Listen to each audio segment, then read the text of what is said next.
Gana rin nga pala ang aking estilo sa paggawa ng putsero. Pinapalutong ko ang laman tsaka sagad sa rekado. Sa araw na ito inatambakan ako ng trabaho, kaya nagpabili na lang ako ng mga kakailanganin ko. Shoutout nga pala din sa dalawang gwapong tindero. Ay di bahala na kayo!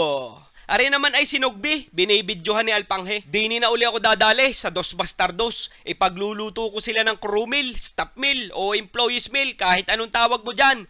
Basta't siguradong pabubukulin ko ang inyong bilbil. Para sa unang bahagi ay palalambutin ko muna ang karne. Iahalbos ko lang muna siya dyan, humigit kumulang kalahating oras. Hahanguin ko na ang laman, tapos itatabi ko aring kaldo o yung pinagpakuluan. Same pan, hindi ko na hinugasan. Marami akong mantika kaya walang pakundangan. Dadamihan ko yan. Uunahin kong iprito aring gulay, saging na saba, carrots at patatas, sabay-sabay ko nang isasalang. Sa mga lutong Pinoy, isa na nga ang putsero sa mga putahing pinakamaraming rekado. Sa totoo lang, isang mamahaling ulam na madalas lang nating natitikman kapag may handaan. Sunod ko namang ipiprito ang laman. Sobrang mapanakit yan kaya mag-iingat ka. Halos litsyong kawali na rin kung iyong mayahambing. Gana rin nga pala ang hinahanap nating itsura niya, yung sagad sa pula. Kaya hahanguin ko muna. Magbabawas na rin ako ng mantika nang kita'y makapagsimula ng maggisa. Pinong bawang ang maunat, gusto ko din yung medyo tosta na. Mapapalimit yata ako magluto din Ilalim ng puno kaya naman napakaliwalas. Sibuyas at tsaka rin naman ang chorizo.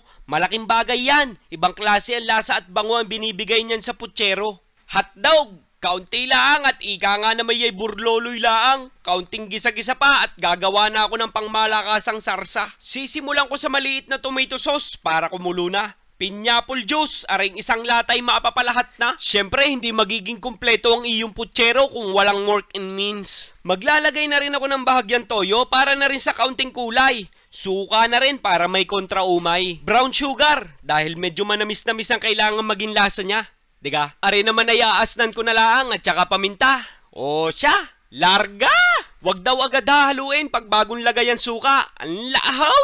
Wag mong tatakpan, ako'y paniwala. Ari yung kaldo kanina, para sadyang panakto ang sarsa. Sapat na wari ko yan para sa 1 kilong karnet, 1 damukal na gulay. Ari na may pinakukulo-kulo na laang at oras na para i-return of the comeback ang mga ipinirito natin kanina. Sasabay ko na rin dyan aring Baguio beans para naman makalambot na. 1 pirasong red bell pepper na pula at hahaluin ko na. Kagrabe nga naman. Garning-garning ang kahinaan ko Pagkakahilig ko gasagayan, basta't pula ang sarsa. Matimusan nga muna ng isa at malaman kung ano pang diferensya.